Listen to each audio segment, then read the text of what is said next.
I'd like to thank the Illinois Soybean Association and the Farm Journal for having CPS as part of their program on here today. For those of you who don't know who Crop Production Services are, we are the largest direct to grower retail operation in the United States. We have over 900 stores in the lower 48 and Hawaii, with Illinois being the state with the most stores to the farmer. So we're here to serve you. A couple things to take note of before I start. There's my email address for you guys who want to write it down. I don't know if it's in the bio or not. And the products I'm going to be talking about are from Loveland Products, which is a sister company of ours, and that is lovelandproducts.com. You can find any of those on there. A little bit about me. I was born and raised in Edgar County, Illinois, up around the small town of Redmond, for those of you who know where that's at. I heard a gentleman over here say he's from Marshall, so I know exactly where that's at. I cover basically the southern 1/3 of the state of Illinois for crop production as a marketing manager. That's my title. What I do is I put on grower meetings all winter. I do ride-alongs with my salesmen, put on plot tours in the summer, and then gather the yield data at the end. So I'm going to talk to you, and hopefully I won't have to stand here and hold this, but it does blow off some, but I'm hoping I can get by without it. I'm going to start off by what drives soybean yield. All of you guys know, and ladies know, that each node on a soybean plant is a potential bloom, which is a potential pod. And pod fill is where we get our yield. It's our job as growers and retailers to help preserve that yield by minimizing the stress. You got a lot of in-season stresses, the foliar diseases. Some of you may have already started or will start spraying fungicide. That's part of the helping preserve that. Insect feeding. There's a lot of guys anymore, as economical as some of the insecticides are, they scout every time they spray. If they see any insect feeding, they'll go ahead and put an insecticide in there. That really seems to have a synergistic effect when you add it in there to help enhance that yield. Then we need to optimize our nutrient availability. That's kind of what I'm going to talk about, is we need to feed the plant when it needs fed. I'm going to focus on fertility here today. All of you guys know fertility starts with your soil fertilizers. You need a good base. You need your soil test up to par. Good potassium, good calcium levels, your pH needs to be great. That is common knowledge to almost everybody sitting here. So I'm not going to talk about that. I'm going to talk about how we can feed and help in season with foliar nutritionals. Soybeans, unlike your grass crops, your corn, their demand for nutrients is later on in the growing season. Most of the corn yield is determined by V5. You've got your ears or kernels around, and length of kernel on your ear determined by then. And it's up to God and Mother Nature to fill out that cob. But soybeans are later. Their earlier foliar deficiencies are not as great. That's why a lot of starters are used on corn and not very many on soybeans. We're starting to do some work with starters on soybeans to see if we can get that consistent yield bump. Some areas are getting it, some aren't, so we're not as consistent as we'd like. The demand for NP and K is highest through flowering and pod fill. I'll show you that right now. By the way, it's very informal, so stop me anytime with questions, and hopefully I can answer. As you can see by here, your demand for your nutrients is greatest from R2 to R7. So your soybean plant needs 92% of its nitrogen from R2 to R7. Soybean, being a legume, fixes its own nitrogen. And thankfully it does, because I don't know anybody would like to put on 6 pounds of N per bushel of soybean. That'd get pretty pricey. Uses 91% of its phosphates, 87% of its potassium, so on and so forth. So that's why we need to start with good nutrients in the soil. If you got that base built, if you haven't soil tested in a while, I would recommend soil testing to see where your base is. Talk to your local retailer, in my case hopefully it's CPS, and they can get you up to speed where you want. We've been pulling off some fantastic yields, even in 2012, the drought year. Soybeans came back and had some great yields in areas. So if you're not replacing that, your soil tests are probably going down. You need to start there, and we need to make sure you got that where it needs to be to grow a good soybean crop. The big kick right now is 100 bushel soybean yields. That's what everybody's after.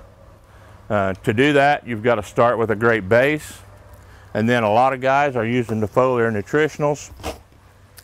Why would you want to use those? It's an excellent and efficient tool for correcting some deficiencies if you find them in season.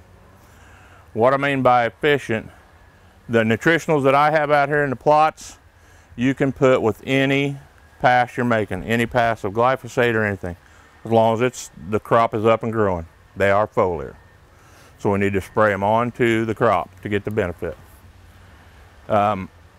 They're supplement to your soil base. They're not a replacement. Please remember that. You cannot put on fertilizer and then come out here and spray a couple gallons of this and expect the same yield you're going to get by applying a soil-based fertilizer.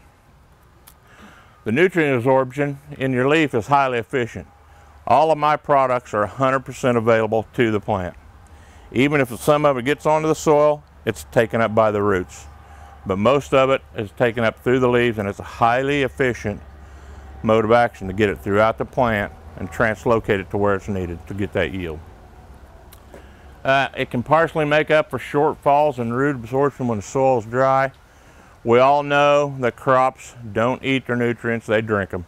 So we have to get those nutrients into soil solution, and then it goes up through the root uptake to get the plant what it needs. Right now, I don't think we have to worry about soil moisture. We've got plenty. We're looking at some fantastic yields where they're at, but there's a lot of holes out there in areas. I don't know if some of you've got it, but I know in the Edgar County area, my home farm, we've got some pretty big water holes out there.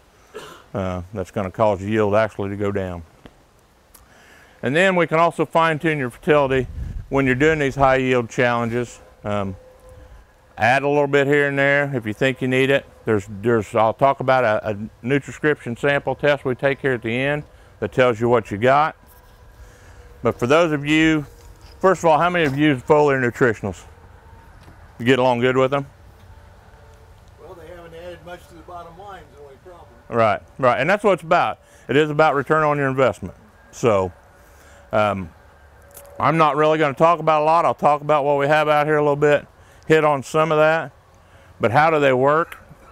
Starts off with the application. After you apply it, you got a heightened chlorophyll production, which increases your photosynthesis. Photosynthesis is the way we get the sunlight into the plant. Soybeans need sunlight to have yield. Anybody that farms underneath a light pole knows you don't harvest those beans till the big frost. So if we could harvest the sunlight, we could do away with a lot of things, but we can't harvest sunlight. Then it gives you increased respiration. A day like today, July 15th, last I checked, it's 65 degrees. Very rarely in central Illinois you're going to have 65-degree weather in July. You need that respiration in July when you're getting the yield for the soybean plants. Today we don't have to worry about it. It's not a problem. Accelerates the root absorption of water. So what that means, if you tend to have some dry soils, what little moisture's out there, we help with the foliar nutritionals pull that in. Not only mine, but there's competitors out there that have the same things to do the same jobs. It also kind of gives that plant a little charge, and it wants to take in more of the soil nutrients that are out there. It's like giving a kid an M&M. He wants another one. He can't just have one. And that's what we do to that soybean plant. We make it hungry, make it try to find the nutrients that are in the soil and pull it in.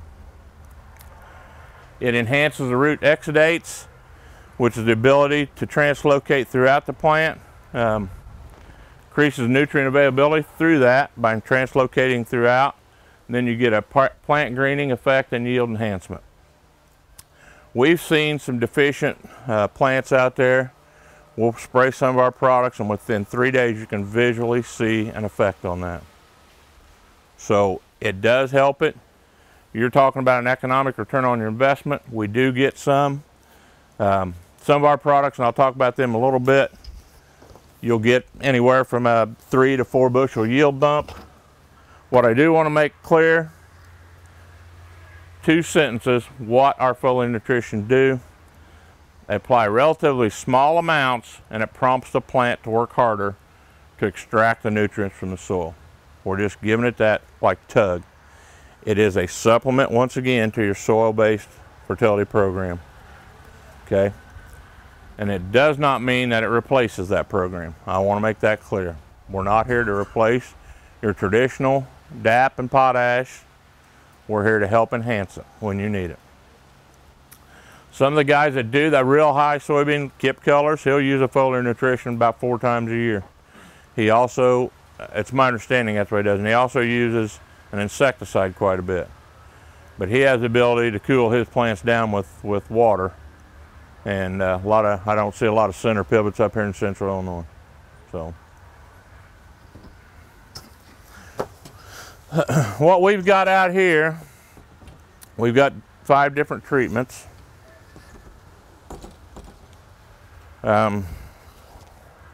We've got Maximum Impact, which is a 2600. It's a nitrogen, foliar nitrogen. It also has an amino acid package in it, which helps that plant assimilate the nitrogen quicker and better. As I said earlier, soybean is a legume. It fixes its own nitrogen, but there's been a lot of people playing with putting some urea on, you know, or something like that. We have started last year. We've got a big test site in Owensboro, Kentucky, putting on Maximum Impact at basically R3. Most of ours I like at R3, right at that reproductive stage. If you're putting on a fungicide, you can put these right in the fungicide and they work great. There is a synergistic effect to that. But it is very safe to the crop. You won't see any burning, yellowing, or nothing. It gives it that boost of nitrogen. And we've seen a little bit of yield bump, and we're doing more studies. In southern Illinois, I've got approximately 175 side-by-sides with all these different treatments or a combination of that. So we're going to get a lot of yield data in southern Illinois. I can't speak for the other divisions throughout Illinois. There's 4 divisions in CPS, so I can't speak for them. Another product we've seen, Black Label Zinc 620 with 3/4% of zinc. It's an organic acid, and the black part of this Black Label is carbon. And carbon is nothing but an energy source for green matter, whether it be corn, soybeans, wheat, or even foxtail, buttonweeds, water hemp. Anything I say you here to help grow your plant will also help grow your weeds. So, but a better and faster growing weed is easier to manage than one that's not growing, one that's shut down. Just remember that. So, we'll help you to eliminate those weeds as well as give you an extra yield. We've seen great results with this in corn, so we're moving it to the soybean side. Last year we saw anywhere from about a 3 to 5 bushel yield bump in areas on this Black Label Zinc. The rate of these two are a gallon per acre if you want to know the rates. Gallon per acre, roughly $11.50 an acre to $12.50. Depends on when you pay for it, when you buy it. So we're seeing some great movement with that. Our locomotive is our foliar potassium. We all know soybeans love potash. They got to have that potassium to grow. They love it. We have a foliar product. They use locomotive up here. I use a product called Reinforced K in the south. It's got a little bit of sulfur with it, so I get a really good dark green effect out of that sulfur. Our Marissa location down around Sparta, Marissa area, they've been using that Reinforced K now for probably 8 years, and they have consistently seen a 3.3 bushel yield bump with Reinforced K. I'm going to talk more about that than locomotive. They put locomotive in up here because that's all they had at the location down the road. So the Reinforced K is a really great product. They even put it on their double crops. And at the Reinforced K, I use 2 quarts per acre. Locomotive, I think they use a gallon per acre up here. And that is roughly, I used to say a half a bushel of soybeans. Well, if anybody saw the markets already today, they're down again. So it's more like it costs you about 3/4 of a bushel of soybeans for Reinforced K or locomotive. I like to talk in terms of that instead of price per acre. So, but this at a 3.3, and it's costing you roughly $8 an acre. And today you can still sell them for 10, I hope. you're still getting a great return on your investment.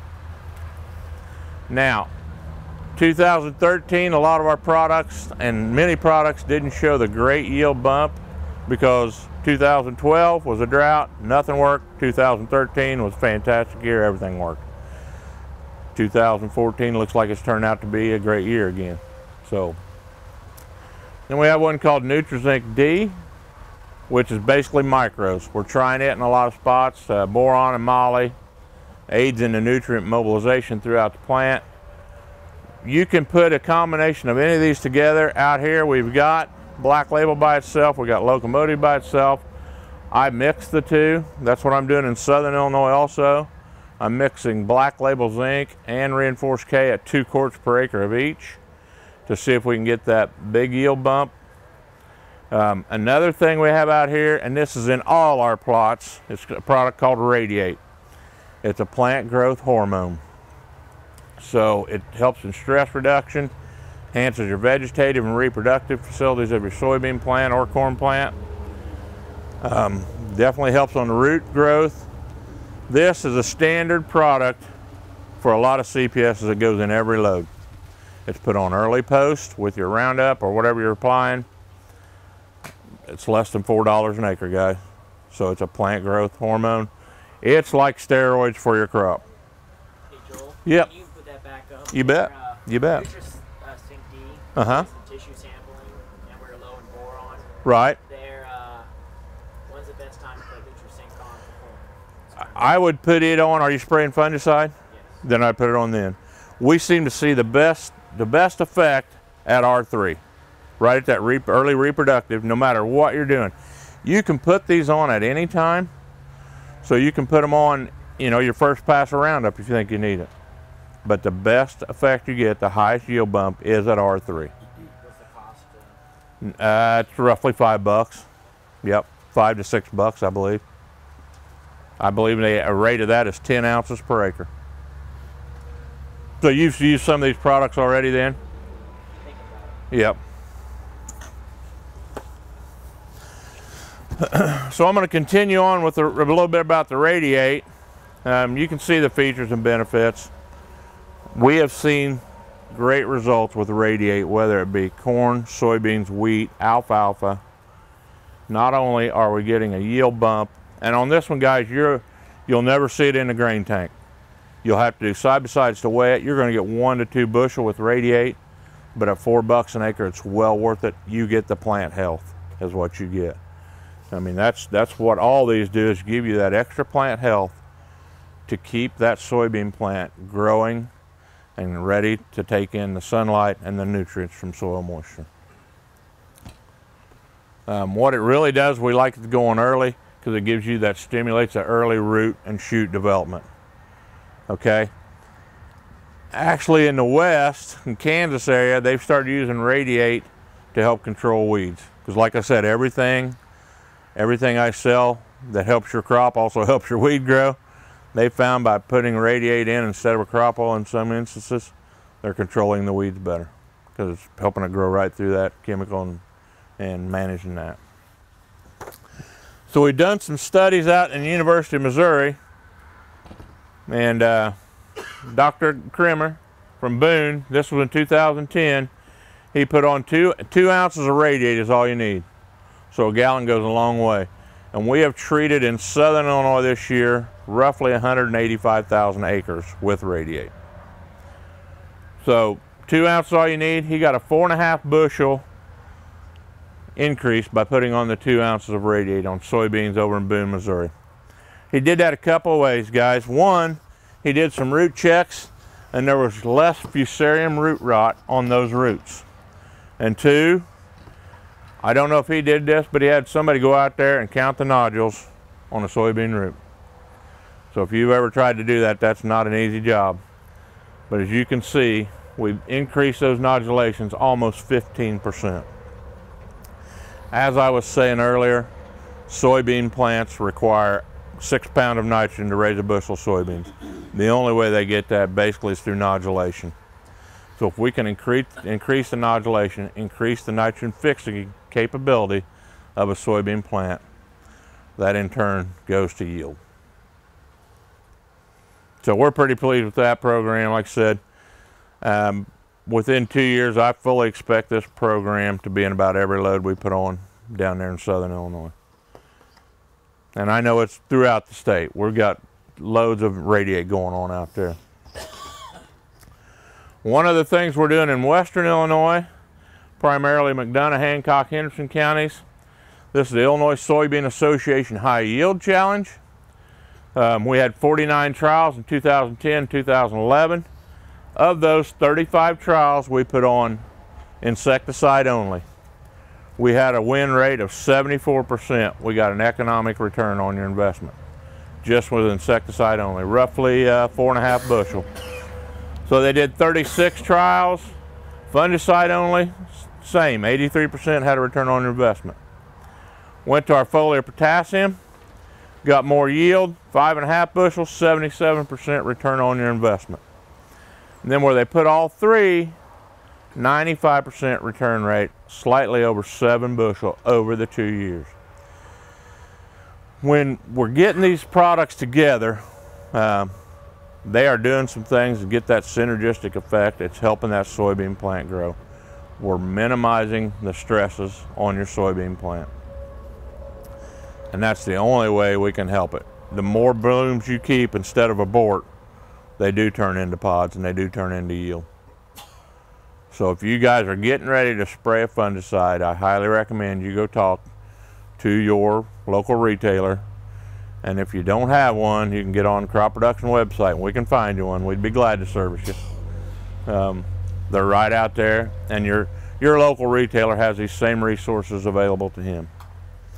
But anytime you're going over that field, I suggest you look at it first and see if you need to add insecticide. One reason I think insecticides are becoming popular again, used to you'd walk a corn field or a bean field and you'd look for your economic threshold. Well, it's not there. There's bean leaf beetle, but I'm not at economic threshold. I think now we're getting a combination economic threshold. You've got bean leaf beetle or grasshopper or Japanese beetle, whatever.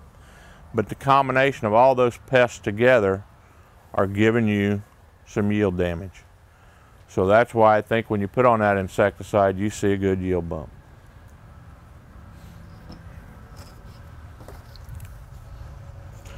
Here's another in 2011. This is Illinois only. We did 330 field entries. Of that, we had a win ratio of 86%. That again was R3 application of our foliar potassium, insecticide, and fungicide. Took 1.9 bushel to break even. So at 86%, we had a win rate on that. That's over 330 plus field entries in the state of Illinois. So if I could tell you what's going to be below 1.9 bushel, that'd be great, but I can't. But if you can win 86% of the time, if you can get an economic return on your investment, 86% of the time, you almost have to do it. That was based on roughly at $12 soybeans.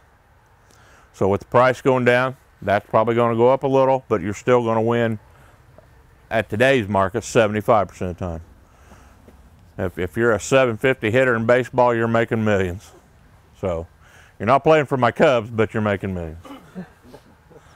So, but that's a lot of the things we're doing in our side-by-sides and our large study trials is trying to get the right combination out there to get you guys the best return on your investment. Had the gentleman bring up NutriScription. Here's what our NutriScription sample looks like. And you ask, what is NutriScription? We'll go out in a soybean field, corn field, wheat field, alfalfa. We pull numerous leaves or plants. When they're young, you pull plants. We send it in to a third-party lab for testing. We don't own any labs, so we have to have it to third-party testing. The sample results are entered into our database with your grower name. We get results back, quote unquote, supposed to have them back in 48 hours. So what we like to do is crop production. We like to go out there and do a NutriScription sample approximately 7 to 10 days before you're planning on spraying. That way you get the results back 80% of the time, it's going to come back like this, you know. He's got good nitrogen, good P. He's low on potassium. So they recommended our product out here, Locomotive, at 4 quarts per acre. Down here, he's low on some other things. They recommend NutriZinc Zinc, NutriZinc M. So we will take that and we go down the right side. We add all those together and say, okay, it looks like it's going to cost you 28 bucks an acre. Don't know if that's going to be good economic return on your investment, but the best thing on this sample we would probably recommend is Locomotive. That should give you the good return on your investment. So 80% of the time you're going to need something, 20% of the time you don't. It comes back perfect. So, and that's a good testament to what you guys are doing as growers with your local retailers in building your soil fertility. Because as I said, we're just a supplement to this. So there's other tissue sampling I think going on out in the industry now. I'm only familiar with NutriScription because that's our program. Here in Illinois, in my division, we send ours to A&L Labs. So that's who does our testing. It's a great program. It gives you a quick snapshot. So I say you got a 40-acre field. These samples cost roughly 40 bucks to run. So we'll take a 40-acre field. We might take one composite sample. They walk that whole 40, and they grab leaf after leaf and throw it in a plastic bag. Go back to their shop. Next day air it. We next day air it to A&L. So we get those results. But this works great for corn, soybeans, or wheat, any crop you got out there. Gives you a great snapshot of where you're at during the growing season. Okay, you'll take that if it's dry. All these are going to be low because, as I said earlier, you need your nutrients and soil moisture to be an uptake by the plant. So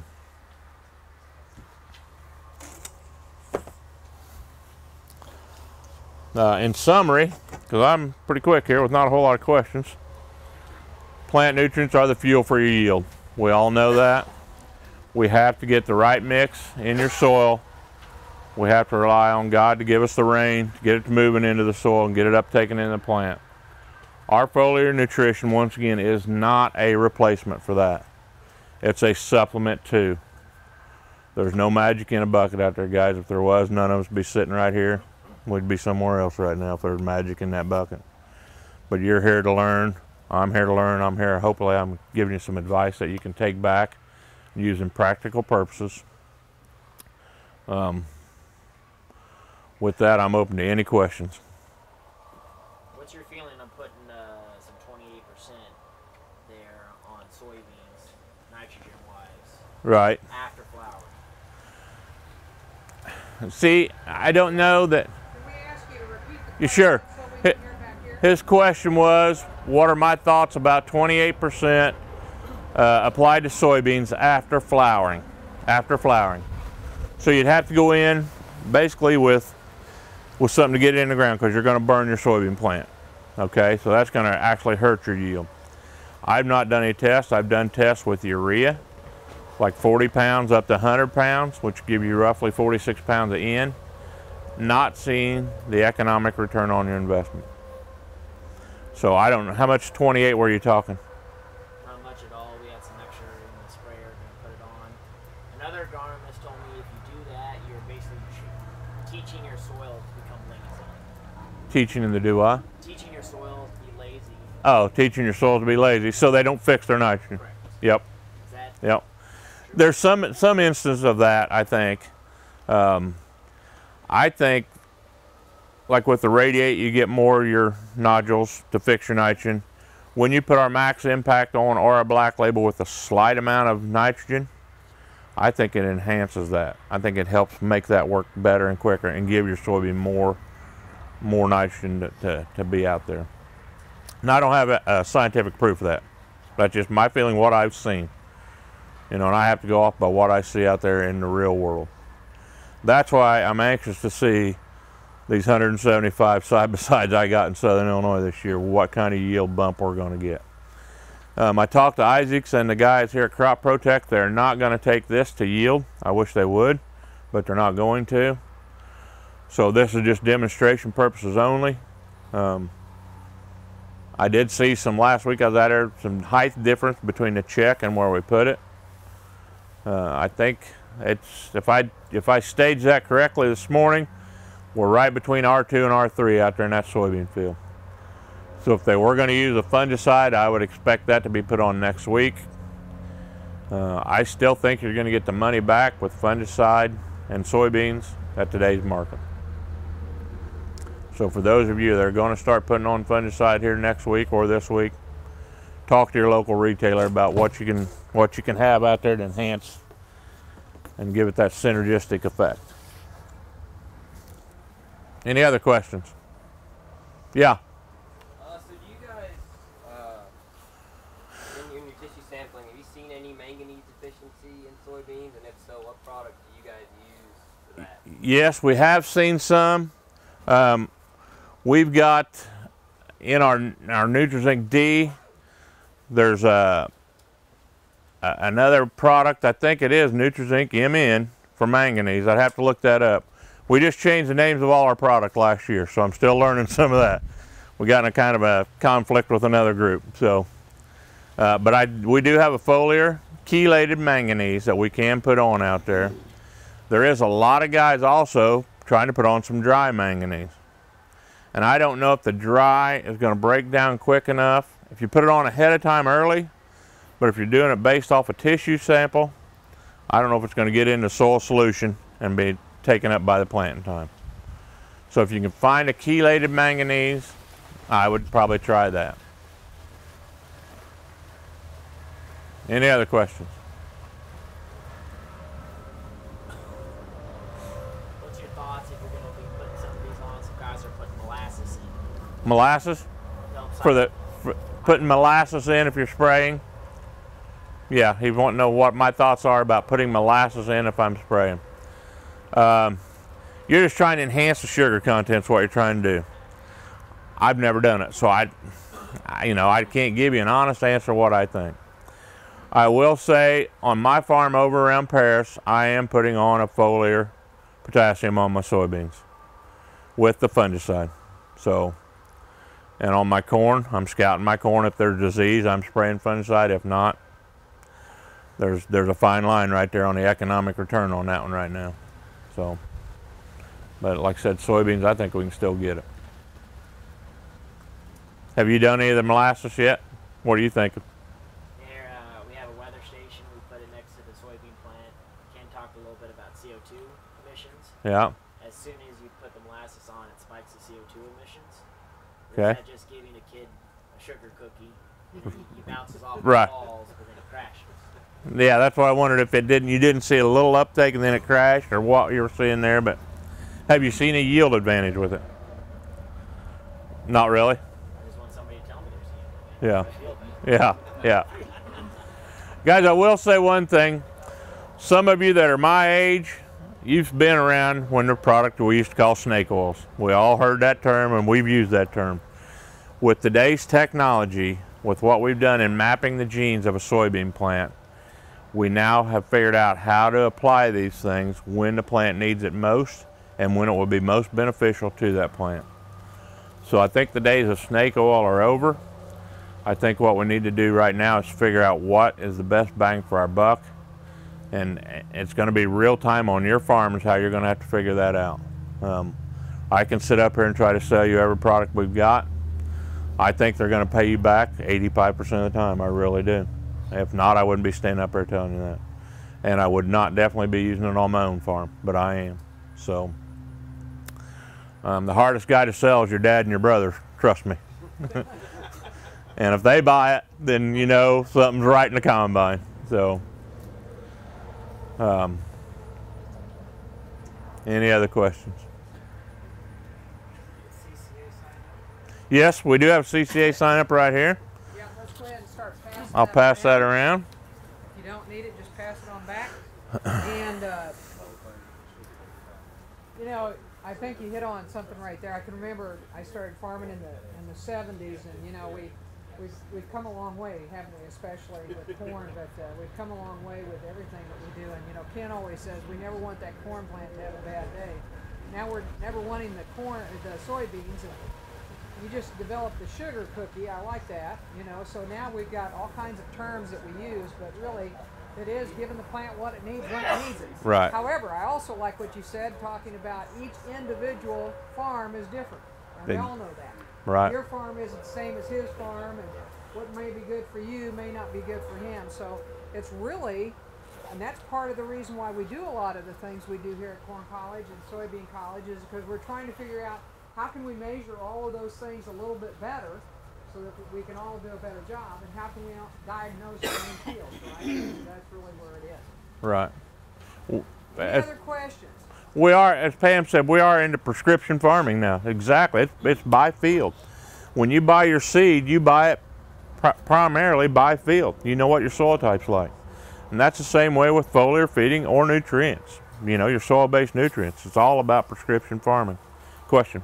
What do you feel is the optimum pH for growing? What do I feel the optimum pH is for soybeans? 6.5 or above. I mean, I like it 6.5 for everything, but for soybeans especially, you need it 6.5 or above. They love that pH, that high pH. And with today's chemistries, we used to worry about a high pH with carryover. With today's chemistry, some of that's gone, you know. So you have different soil holding capacities too, as far as products. Potassium goes. You get in southern Illinois down there in that Marshall area, you can put on 400 pounds of potash and it don't do you no good. You got to feed that crop. Up here you put on 400 pounds of potash, you're building your soil. It holds it. So, and luckily my soil is north of Route 16, so I got the good black.